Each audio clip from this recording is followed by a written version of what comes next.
voudrais vous saluer dans le précieux nom de notre Seigneur Jésus-Christ de Nazareth.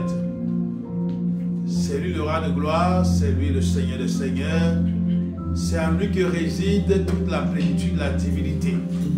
Il est le chef de toute souveraineté et de toute puissance. Tu vas prier pour cet enseignement, demander au Saint-Esprit de faire en sorte qu'il soit ancré dans ton cœur et que tu ne sois pas un auditeur oublieux. Il faut demander que le Seigneur fasse en sorte que tu sois concentré et que tout ce qui est distraction, que ce soit physiquement ou en pensée, soit tout simplement consumé par le feu du Saint-Esprit. Prie dans ce sens. Père Céleste, je vais prier afin que tu m'aides. Oui, tu me donnes cette grâce particulière d'être concentré, d'être à l'écoute de ta voix, à l'écoute de l'Esprit Saint, afin que je puisse serrer ta parole dans mon cœur pour ne pas pécher contre toi. Oui, ce matin, parle-moi, parle à mon cœur, parle à mon esprit, parle à mon âme, parle à mon corps. Oui, parle à celui qui écoute, qui suit cet enseignement en ligne. Parle à ceux qui écoutent, qui suivent cet enseignement en ligne. Fais cela pour ta gloire et pour notre bonheur, au nom de Jésus-Christ. Amen. La famille a été de tout temps le lieu de conflit entre le bien et le mal. Caïn qui tue Abel, Jacob qui trompe son grand frère Ésaü, Absalom qui commet l'inceste. Et à cause de cela, la famille de David est divisée. Ainsi de tout temps, le bien et le mal se guerroient dans la famille. Parce que la famille, en réalité, c'est la cellule, oui. C'est l'embryon, j'allais dire. C'est la cellule de la société où chaque puissance, puissant de bien, puissant de mal, veut établir son hégémonie. C'est-à-dire être plus fort. L'esprit de bien veut écraser l'esprit de mal. Et vice-versa. C'est ainsi qu'il y a constamment un conflit dans la famille, entre frères et sœurs, entre parents et enfants, entre parents. Et pour les grandes familles, très souvent, pour des questions d'héritage, on ne s'entend pas. Voyez-vous, la famille est le lieu d'un conflit permanent entre le bien et le mal. C'est vrai que l'individu en lui-même est un enjeu aussi parce que à cause de sa nature terrestre, à cause de ses penchants naturels, l'homme n'arrive pas à obéir à la pensée divine. Quand bien même l'homme sait ce qui est bien à faire, il ne le fait pas parce qu'en lui, il y a une autre loi qui cherche à triompher. La loi de bien que Dieu a installée en lui. Ainsi, ce conflit permanent mine l'humanité. En réalité, tous les maux de l'humanité ont pour origine les maux qui minent la famille. Et ça, le camp du bien et le camp du mal en sont conscients. C'est d'ailleurs pour cela que le camp du mal fait tout pour éclipser la force du bien. Mais la Bible nous parle de quelque chose de très important. Il s'agit du règne de Dieu. Il s'agit du royaume de Dieu.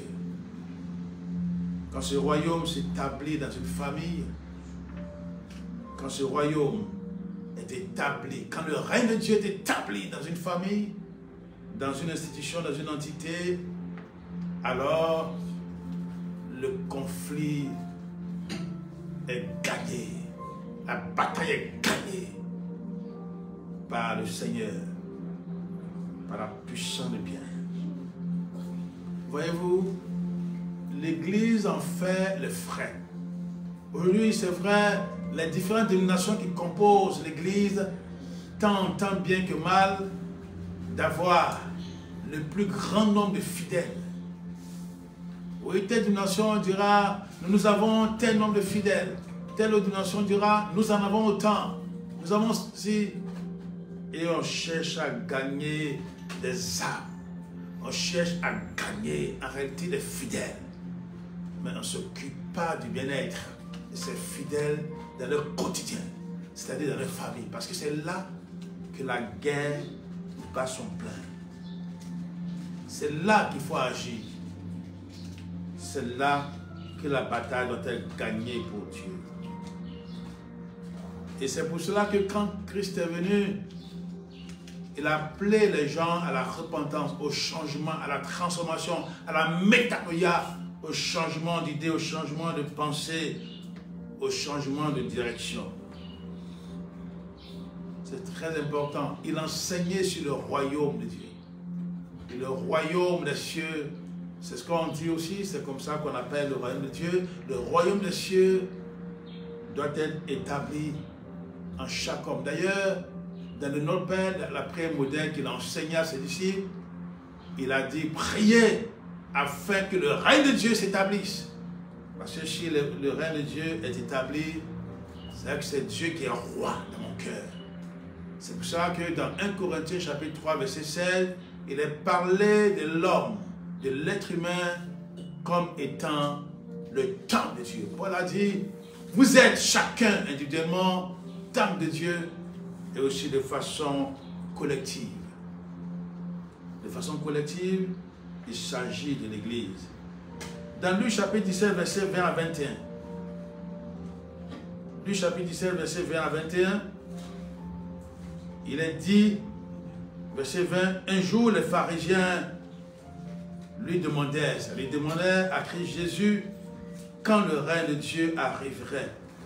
Jésus leur répondit, le règne de Dieu ne viendra pas d'une façon spectaculaire, comme un événement extérieur que l'on pourrait observer.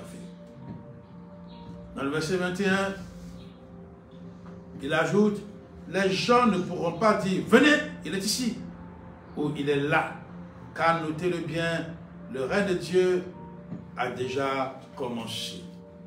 Il est en vous.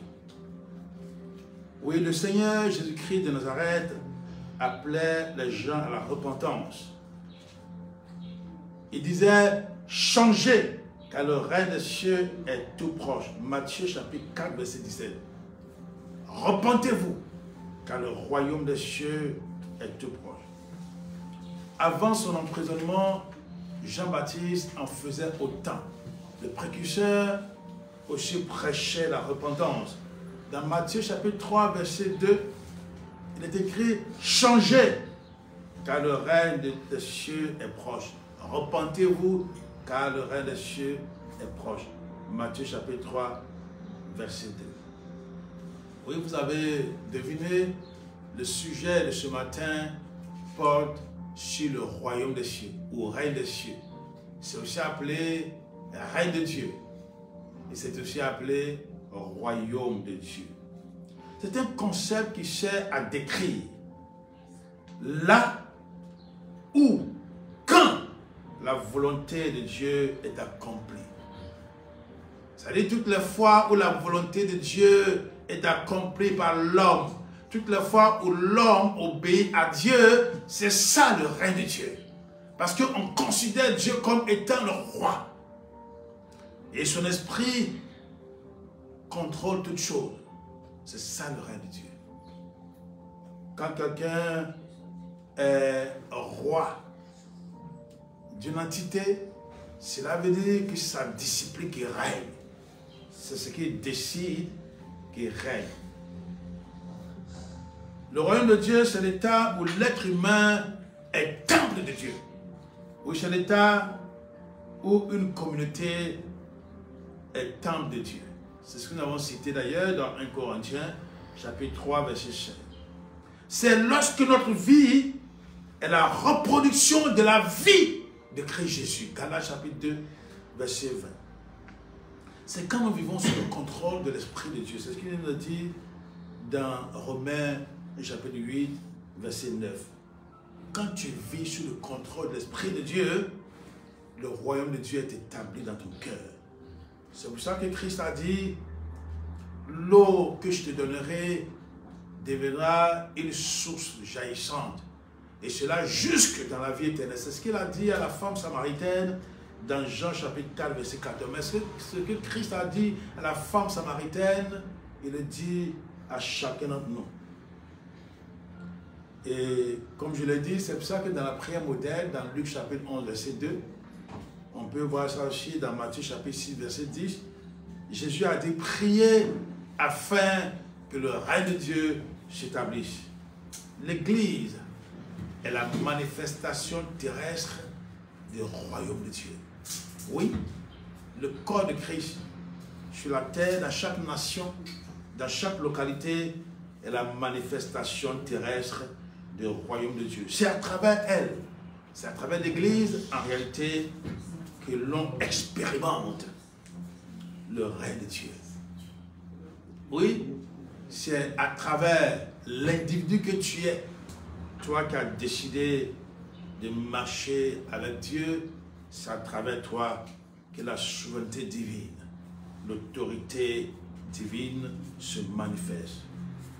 Oui, ceux en qui Christ vit, c'est à travers eux que le règne de Dieu se manifeste. C'est pourquoi il déclare que là où 2 ou 3 sont réunis en son nom, il est au milieu d'eux. C'est dans Matthieu chapitre 18, verset 20 qu'il le dit. Et il dit dans verset 19, si 2 d'entre vous s'accordent sur la terre pour prier, conformément à ma volonté, pour prier pour quelque chose, alors ce qu'ils demandent leur sera accordé. 2, c'est déjà une famille, c'est monsieur et madame. 2, c'est déjà une famille constituée de 2 personnes. 2, c'est frère et frère, Caïn et Abel, Jacob et Ésaü. On peut en multiplier autant. C'est ça. Si la cellule de base, si la cellule de l'Église n'est pas vivante, l'Église est affaiblie. Oui, le pasteur a beau prêcher le sermon, il a beau exhorter les dimanches, les mardis ou jeudis, ou je ne sais quand est-ce que les églises font des réunions, il a beau s'égosiller, il n'y aura pas de vie pleinement dans l'Église. Et ainsi les réclamations vont s'appliquer, les attaques vont s'appliquer, et les autels familiaux seront plus forts. Mais parce que les cellules que constituent les familles ne sont pas vivantes. Et parce que les gens ne s'accordent pas dans les familles pour prier ou pour vivre la vie de Christ. On sauve les apparences. Oui, bien sûr, bien entendu, les dimanches, les gens vont s'endimancher, ils vont se saper, et souvent comme je le suis un peu ce matin. Mais en réalité, après cela, il y a quoi derrière? L'Esprit de Dieu est là, vide, mis à l'écart. Et on n'est pas sous le contrôle de l'Esprit de Dieu. Oui, quand on demande de prier, on le fera à haute voix, avec les mots bien choisis, une syntaxe, sans faute. On montrera à tous qu'on est éloquent. On le fera bien. Oui, parce que, en fait, c'est nous des intellectuels. Il faut faire envie. Il faut faire impression. Il faut montrer qu'on est aussi là. Mais quand on quitte l'église, quel est le visage qu'on montre? Dans le secret, dans ton secret, qu'est-ce que tu fais? L'église est écrasée par le monde parce qu'en réalité, une fois le culte fini, la messe finie, que c'est encore? Chacun vaque à ses occupations maléfiques. Oui, les gens qui sont mystiques se présentent à l'église pour tromper les autres et pour attirer les gens dans leur filet. Mais après cela, qu'est-ce qu'ils font de bon? Les vieils hommes en eux triomphent. Ils marchent comme ils veulent. Ils font ce qu'ils veulent. Et Christ n'est pas présent dans leur vie. Parce que le royaume des cieux, c'est la présence de Dieu dans ta vie à travers Christ. À travers son esprit. L'esprit de vérité, l'Esprit Saint. Oui, tu es appelé temple de Dieu. Mais est-ce que tu vis la chose? Est-ce que tu comprends que tu es sous l'emprise, en guillemets, sous le contrôle de l'Esprit de Dieu? La présence de Dieu se signale par sa puissance qui se déploie en celui qui a placé sa confiance en Christ Jésus. Dans Romains chapitre 10, verset 9. On va lire du verset 9 à 10. Dans Romains chapitre 10, verset 9, il est dit: si de ta bouche tu professes, tu confesses que Jésus est Seigneur, et si de tout ton cœur tu crois que Dieu l'a ressuscité des morts, tu seras sauvé. Le salut dont il s'agit ici, ce n'est pas le salut à venir, mais tu seras sauvé de la maladie, tu seras sauvé de la pauvreté, tu seras sauvé de l'écrasement de l'ennemi, tu seras sauvé de l'hégémonie du mal dans ta vie, tu seras sauvé du triomphe du mal dans ta vie, tu seras sauvé des attaques de ce mystique, tu seras sauvé de tout ce qui peut être défi. C'est vrai, c'est ça que Christ a dit, que l'eau qui nous donne coule dans notre sein, et l'eau devient sous-jaillissante et juste dans la vie éternelle. C'est pour ça qu'il est dit dans 1 Timothée chapitre 4 verset 7 que la piété a les promesses de la vie présente et de la vie à venir, contrairement à l'exercice corporel, à l'exercice physique. Oui, l'exercice physique, corporel, c'est vrai que Paul parlait de sport que les jeunes Grecs aimaient. Mais par analogie aujourd'hui, cet exercice corporel, c'est l'intellectualisme. Excusez-moi d'utiliser ces termes, mais si vous voulez, ce sont des formations que nous suivons en vue d'obtenir des diplômes, des qualifications pour avoir notre pain quotidien. Mais la Bible déclare que cela, c'est passager. Effectivement, peut-être que tu ne sais pas, mais mon ami, rappelle-toi ou apprends que tu n'es qu'un pèlerin sur la terre. Oui, tu es étranger, voyageur sur la terre. Ce que tu dois préparer, c'est ton éternité. Et l'éternité positive, j'allais dire, se déroulera avec Dieu le Père et Christ. Il faut que tu comprennes ces choses et que tu ne balayes pas ça de revers de la main. Alors si de ta bouche tu confesses, tu professes que Jésus est Seigneur, et si de tout ton cœur tu crois que Dieu l'a ressuscité d'entre les morts, tu seras sauvé. Oui, parce qu'il y a la puissance de la résurrection. La puissance de la résurrection. Dans Ephésiens chapitre 1, verset 19, verset 20, il est dit que la toute-puissance que Dieu a déployée pour ressusciter Christ d'entre les morts, cette toute-puissance, il la tient à notre faveur. Afin que nous puissions aussi, pour pouvoir vaincre, marcher de victoire en victoire, comme il a dit dans Romains chapitre 8, verset 37. Dans le verset 10 de Romains 10, il a dit: car celui qui, de tout son cœur, a placé sa confiance en Dieu, a été déclaré juste par lui. Celui qui, de sa bouche, a rendu témoignage à sa foi, Dieu l'a sauvé. C'est-à-dire si tu as confessé que ton Seigneur, c'est Christ. La confession, ce n'est pas seulement ce que tu dis de la bouche, mais c'est ce que tu exécutes par tes attitudes. Là où tu es, quel que soit le temps, quelle que soit la place, si tu ne ravales pas ton statut de disciple de Christ, et que tu montres par tes comportements, par tes attitudes, que tu es le Jésus-Christ de Nazareth, alors la Bible dit que tu seras sauvé. Oui, l'entité qui doit manifester le royaume de Dieu de façon prioritaire, c'est bien entendu l'individu. Oui, l'individu que tu es doit manifester de façon prioritaire le règne de Dieu. Dieu responsabilise l'individu. Oui, l'individu est chargé d'étendre son règne à ses proches. Adam fut le premier à qui Dieu a confié le rayonnement de son royaume. Mais il a échoué. Après l'échec d'Adam, Dieu a porté son choix sur Noé. Et Noé a mené l'humanité. Heureusement, lui, il a étendu le règne de Dieu sur sa famille. Mais la famille de Noé a été sauvée. La famille de Noé a été sauvée du déluge. Et c'est à partir de Noé que Dieu a formé une nouvelle humanité.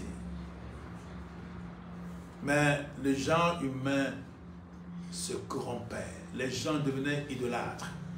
Dieu a ensuite porté son choix sur Abraham, le père de la foi, le père des croyants.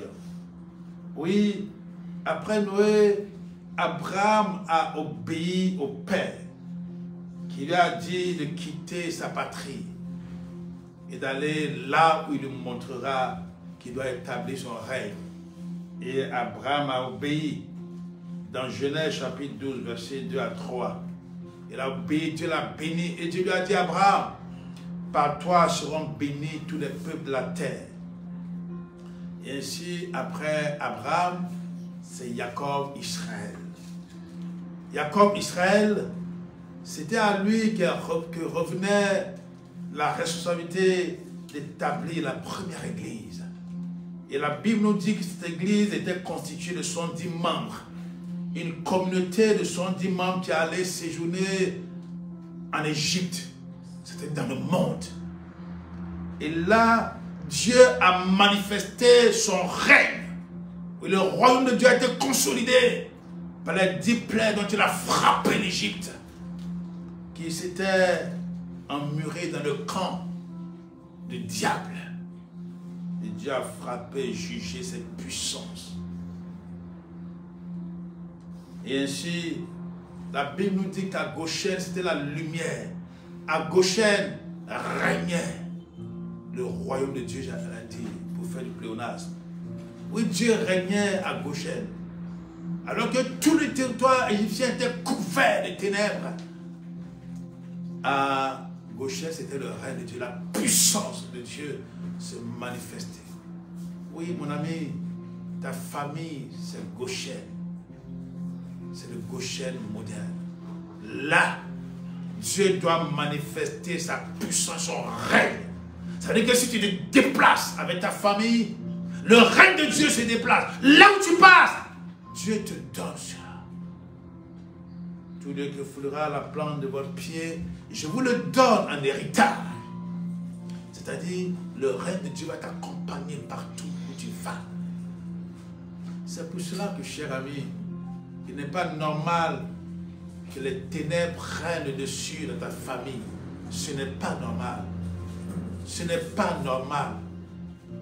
Dis, ce n'est pas normal. Et chasse les ténèbres de ta famille. Que les réclamations ne s'appliquent plus. Les liens familiaux n'ont plus cours dans ta famille. Parce que là, règne de Dieu Tout-Puissant. Oui, règne celui en qui réside la plénitude de la divinité. Oui, parce que dans ta vie est reproduite la vie de Christ Jésus.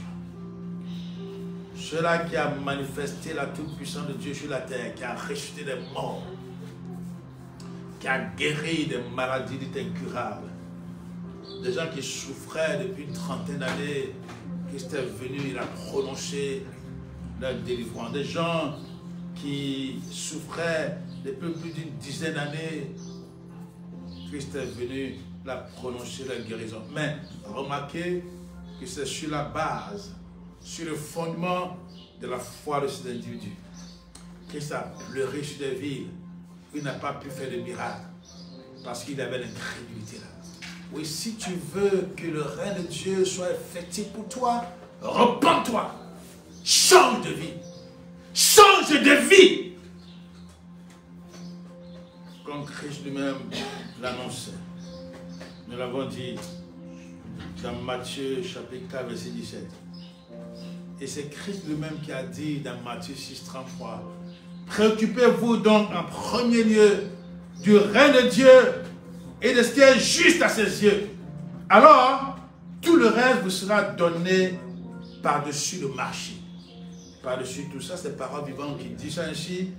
Dans Psaume 21, il est dit, recherchez d'abord le royaume, la justice de Dieu, et tout cela vous sera donné en plus. Est-ce que tu recherches en premier le règne de Dieu dans ta vie, dans ta famille? Est-ce que c'est ce que tu fais? Ou bien tu t'en fous? Ou bien tu fais ce qui te passe par la tête? Il faut que tu reproduises la vie de Christ, tu laisses Christ reproduire sa vie en toi. Pour que le modèle divin coule en ton sein. Parce que là, Christ nous autorise à établir le règne de Dieu. Je l'ai déjà dit dans Luc chapitre 11, verset 2. Et tu vois que l'Église est le canal par lequel Dieu agit. La première Église de façon formelle, enfin, avec beaucoup plus de membres, c'est Jacob et sa famille sont descendus. Mais avant lui, oui, je dis bien avant lui, la famille d'Adam était aussi l'Église. Parce que Dieu régnait. Jusqu'à ce que Adam, avec l'aide du diable, l'adversaire de Satan, de Lucifer, chasse Dieu de sa famille. Toutes les fois où tu ne veux plus entretenir la vie de Christ Jésus dans ta vie, c'est que tu renonces au règne de Dieu, tu renonces au royaume de Dieu. Il faut que tu te retrouves, il faut que tu te rattrapes. Il faut que tu proclames le règne de Dieu dans ta vie et que tu fasses comme Jacob Israël. Lorsqu'Israël quittait l'Égypte, après 430 ans d'existence dans cette contrée, il est dit qu'ils étaient 600 000 fantassins, c'est-à-dire des soldats qui vont à pied, qui marchent. Oui, parce qu'il faut conquérir le territoire. Est-ce que tu marches pour conquérir le territoire? Es-tu un fantassin de Dieu? Ou bien tu es un fantassin de l'ennemi, un soldat du diable pour détruire? Oui, tu peux être fantassin du diable pour distribuer des substances qui tuent, pour trafiquer dans la drogue. Oui, pour trafiquer des substances qui tuent, pour fabriquer des produits qui détruisent les hommes. Oui, tu peux décider de faire partie des sociétés ésotériques, des sociétés ténébreuses, pour faire du mal aux hommes et pour faire du mal à l'humanité. Si c'est ton cas, il faut renoncer à cela. Parce que Jacob et sa famille de 70 sont passés à 600 000 fantassins. Et en réalité, c'est non compris femmes et enfants. 600 000 de 70. Oui, Dieu veut que tu te reproduises spirituellement. Que dans ta famille, d'abord, te reproduise. De 70, il passe à 600 000 au moins. Ça dit qu'ils atteignaient 1 million certainement. Et lorsque Étienne était persécuté des Alpes, lui il a dit qu'ils étaient 75 en tout qui étaient partis en Égypte. Dans tous les cas, ils étaient très peu nombreux. Mais Dieu les a multipliés. Les descendants d'Israël ont continué à entretenir tant bien que mal l'alliance de leurs ancêtres. Oui. Leurs ancêtres ont conclu une alliance avec le Père, avec Dieu le Père. Et les descendants de Jacob ont continué à entretenir. Vous connaissez David, ce roi, le bien-aimé de l'Éternel. Les différents rois d'Israël ont continué. Malheureusement, il y a eu le déclin de leur royaume. Et pour pouvoir libérer définitivement les humains, Dieu a permis que le Messie arrive.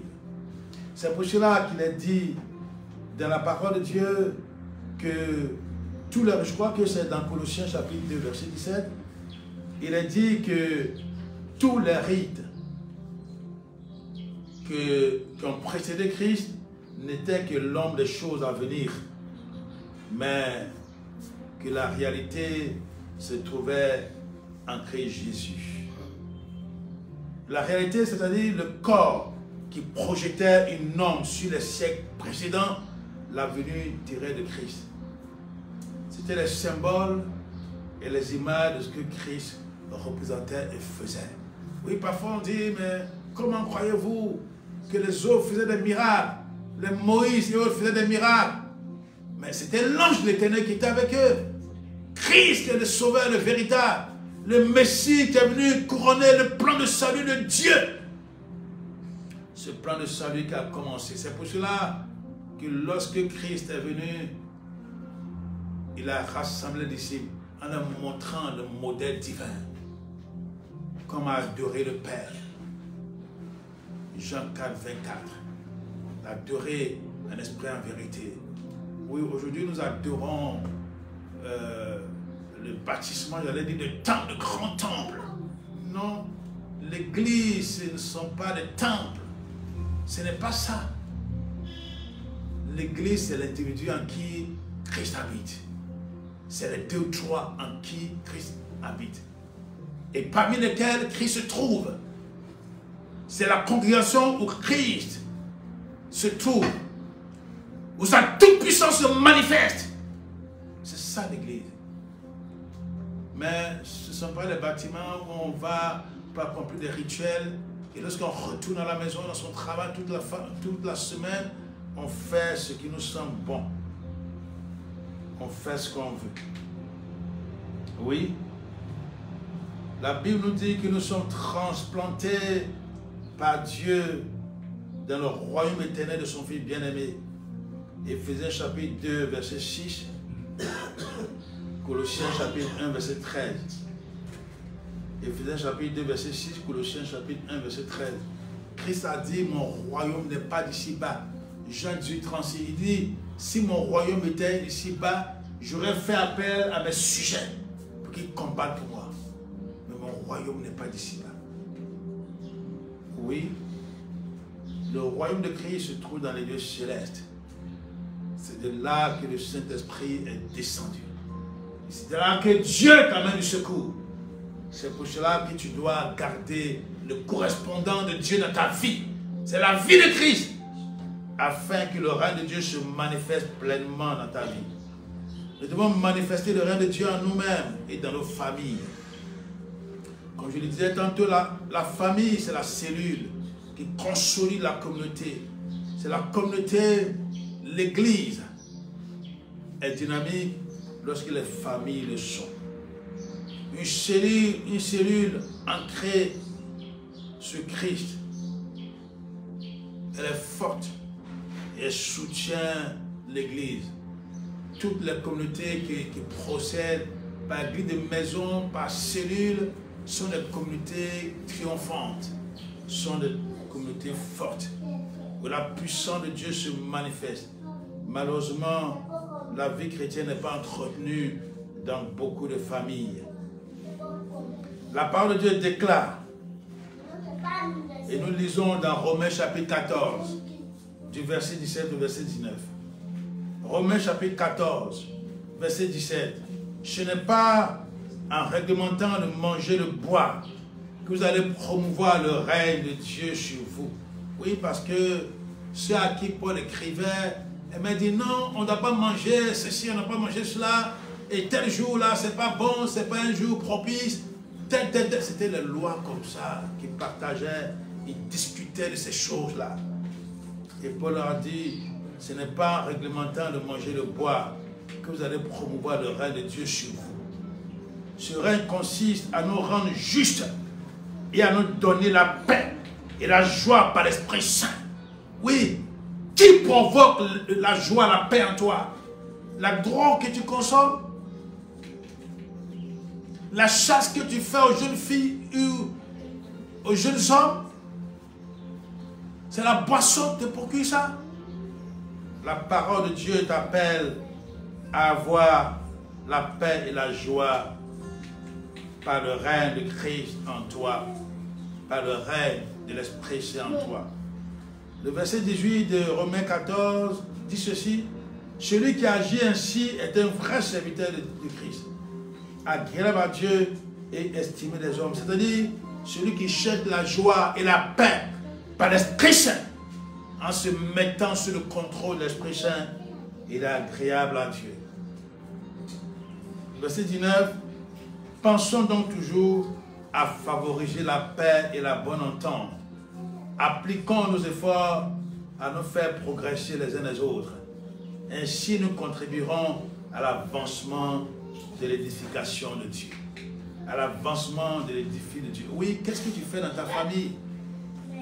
Est-ce que tu t'appliques à la piété, la méditation quotidienne, la parole de Dieu, la prière ensemble? Parce que Christ dit, là où deux ou trois sont réunis en son nom, il est au milieu d'eux. Oui, deux, c'est le nom, c'est le minimum au niveau d'une famille. Trois, est-ce que vous exercez à la piété pour que le règne de Dieu s'établisse véritablement chez vous? Est-ce que tu joues ta partition en tant que membre de la famille? Au contraire, tu détruis la famille. Tu détruis la joie, le bonheur de la famille par ton comportement irresponsable, par des phrases que tu déploies dans ta famille. Il faut que tu te reprennes. Il faut que tu renonces à ces choses.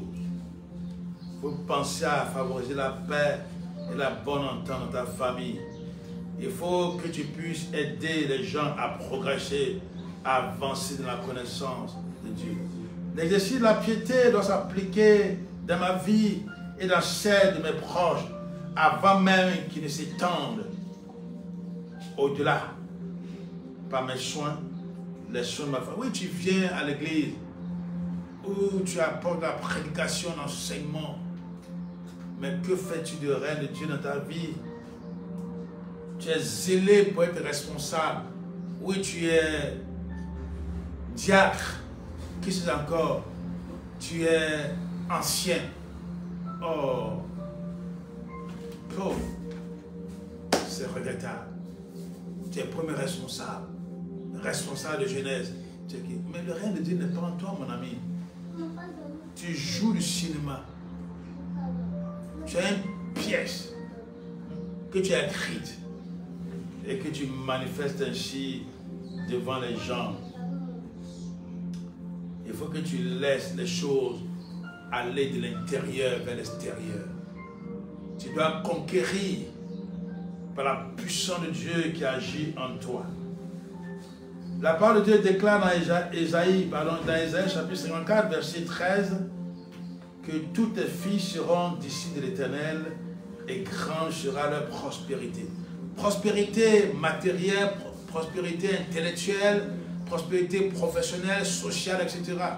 Tous tes fils seront disciples de l'Éternel et grande sera leur prospérité. Ésaïe chapitre 54, verset 13. Tes fils, ce n'est pas forcément ceux que tu as accouchés qui sont issus de toi. J'allais dire de façon physiologique, biologique, non. C'est ceux que tu as à charge. Il faut qu'ils soient tous disciples de Christ Jésus, disciples de l'Éternel, du Dieu vivant et du Dieu véritable. Alors il a dit que plus grande sera la prospérité. C'est ce que Christ a dit dans Matthieu chapitre 6, verset 33. Préoccupez-vous donc en premier lieu du règne de Dieu, de ce qui est juste à ses yeux, alors tout le reste vous sera donné par-dessus le marché. Il faut que tu t'appliques à faire régner Christ Jésus en toi. Il faut que Dieu, je t'appelle à cela. Christ t'appelle à cela. Christ t'appelle à cela. Changez de vie. Repentez-vous. Peut-être c'est le Saint-Parole, des sons qui frappent les tympans de tes oreilles. Et puis tu ne t'en occupes plus. Tu deviens auditeur oublieux une fois que tu pars d'ici.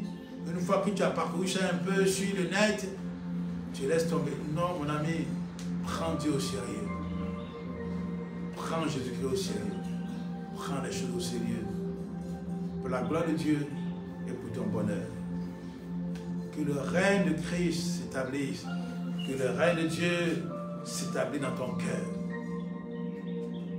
Luc chapitre 11, verset 1. Et sache que ta famille, vous êtes peut-être 2, vous êtes 3, sache que ce nombre est tout suffisant pour être au royaume de Dieu. Pour que Dieu règne en vos seins. Parce qu'il règne dans ton cœur. Parce qu'il a fait de toi son temple. Il a fait de vous son temple. Ressaisis-toi. Si tu es sur la pente glissante, si c'est toi qui agis comme soldat de Satan contre ta propre famille, renonce à ces choses. Christ est là pour t'aider. Il te donne la force de détruire ces choses, de marcher sur les serpents, sur les scorpions et sur toute la puissance du diable. Luc chapitre 10, verset 19. Étant donné qu'il a mis à ta disposition la puissance qu'il a déployée pour faire passer Christ de la mort à la vie. Éphésiens chapitre 1, verset 19 et 20. Nous allons prier.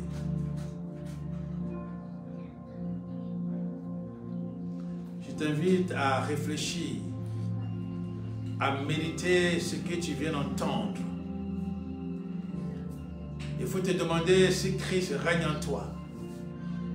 Si tu portes le royaume de Dieu en toi. Est-ce que tu portes le règne de Dieu en toi?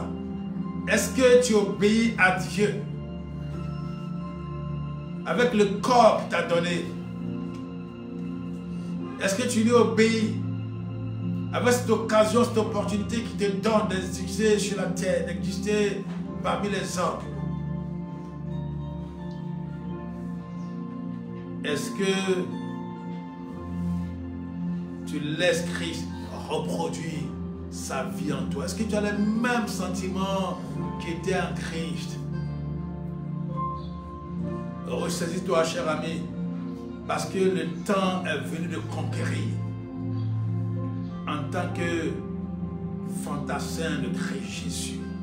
Oui, tu es un fantassin, tu es un fan de Christ Jésus, un fan de Christ Jésus.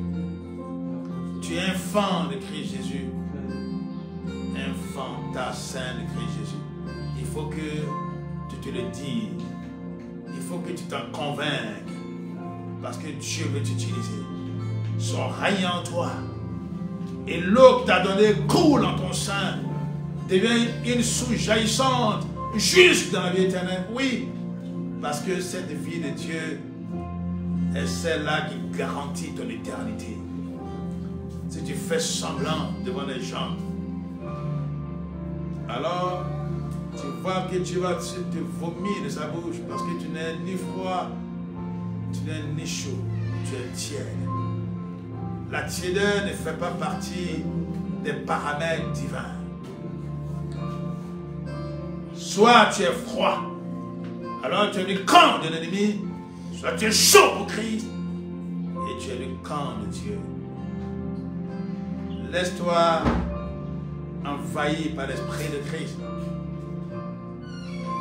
Laisse l'Esprit de Christ te prendre en charge. Parce que Christ a déversé en toi l'a versé en toi son eau, l'eau vive qui te donne la vie éternelle. Ne résiste pas, résiste plutôt au mal. Ne résiste pas à Christ. Renonce à ce que tu fais de mal. Et sois un conquérant. Sois le fantassin privilégié de Christ. Sois-le. Prie dans ce sens. Renonce à ce qui te lie. Renonce à ce qui te rend esclave. Renonce à ce qui t'empêche de t'épanouir. Dis-nous à cela. Parce que ta foi te sauve. Si tu confesses de ta bouche le Seigneur Jésus-Christ, et si tu reconnais dans ton cœur que tu l'as rejeté en les morts, alors tu es sauvé.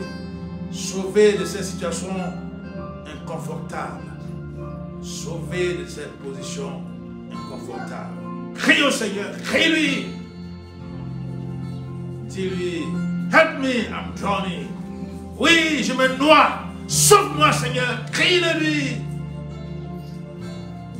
Crie-le-lui. Dis-lui, Boukamin, Boukamin, Payi Boukamin, Payi Boukamin. Oui, dis-le-lui. Crie au Seigneur. Demande-lui de te secourir, de te secourir. Parce que tu n'as personne pour te jeter dans l'eau quand l'ange l'a remis. Mais Christ est là. Il est venu pour toi. Et le couronnement du salut de Dieu. Oui, les autres ont échoué. Les uns échoué, les autres ont été mi-fille, mi-raisin. Mais il est venu le modèle divin. Et c'est lui qui te montre comment laisser le règne de Dieu se manifester pleinement dans ta vie. Prie dans ce sens. Père, je prie pour quelqu'un. Je prie pour moi-même. Afin que le règne de Christ se consolide dans moi. Le royaume des cieux soit consolidé dans mon cœur. Oui, je prie pour quelqu'un. Afin que le royaume de Christ se consolide et soit consolidé dans sa vie. Et que tout ce qui le rend esclave, tout ce qui le lie, soit brisé, soit détruit, soit consumé par le feu du Saint-Esprit. Et qu'ainsi la ruine s'arrête. La ruine s'arrête. La réclamation s'arrête. Sauve, Seigneur, sauve, libère, délivre. Parce que tu donnes d'écraser les puissants de mort, les puissants de ténèbres, les puissants d'esclavage, les puissants d'esclavage, les puissants de chaîne. Oui, Seigneur, les puissants de perdition. Je renvoie des amis profonds. J'aide quelqu'un, je m'associe à quelqu'un à renvoyer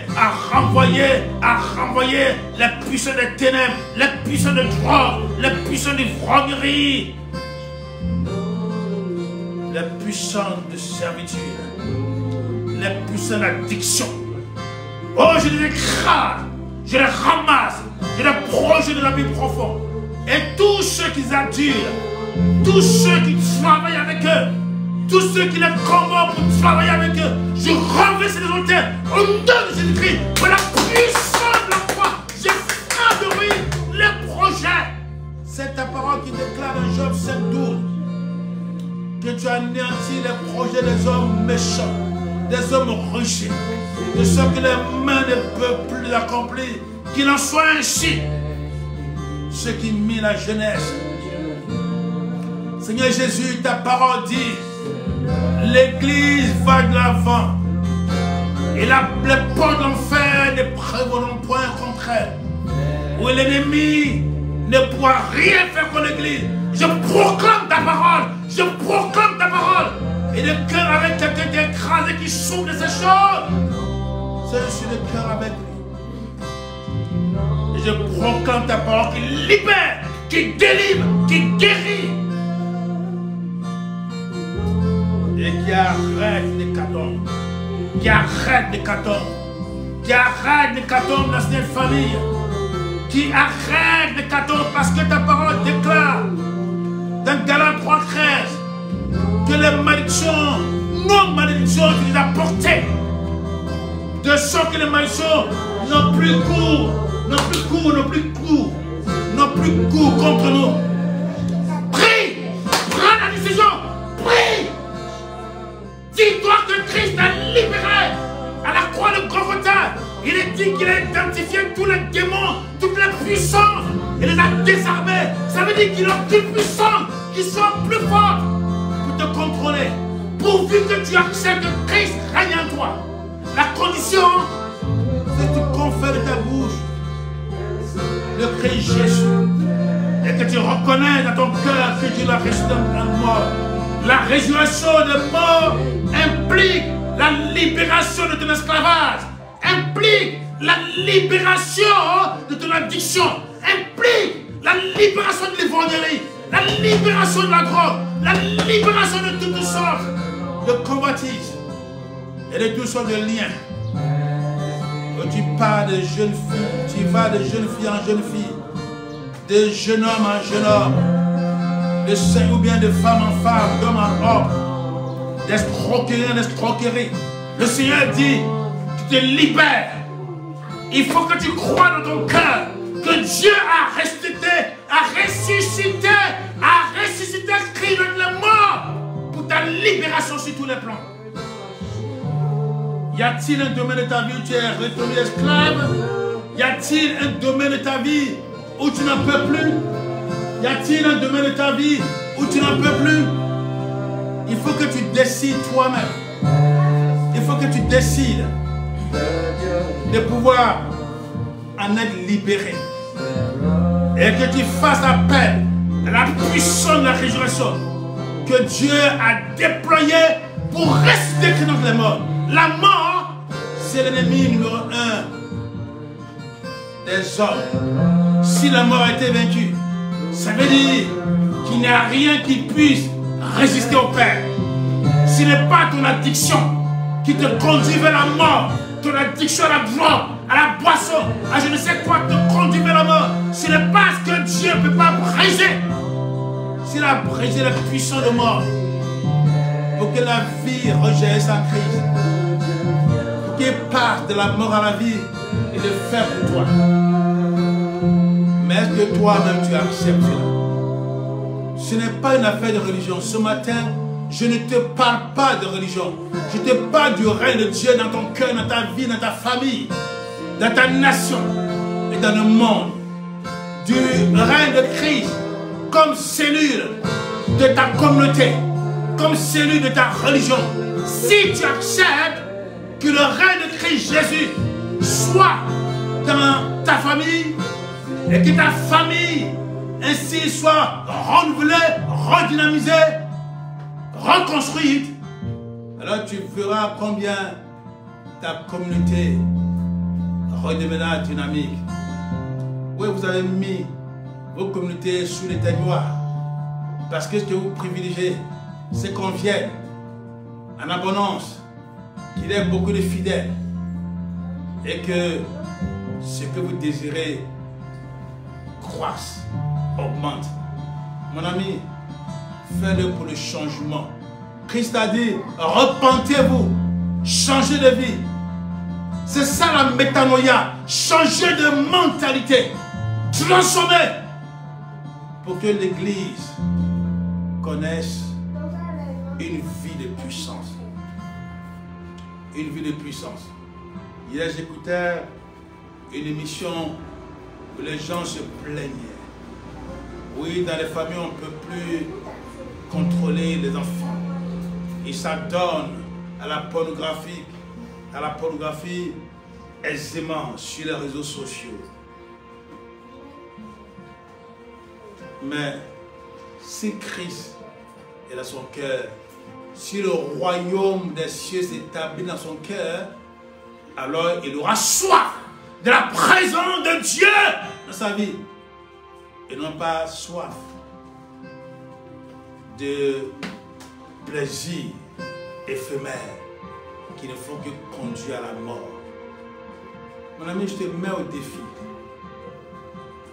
Accepte le règne de Dieu dans ton cœur. Et tu verras que tu marches sur les puissances des ténèbres. Parce qu'en réalité, tu es assis sur le trône de l'île céleste avec Christ Jésus. Que le Seigneur bénisse sa parole. Vous bénisse abondamment. Amen. Amen.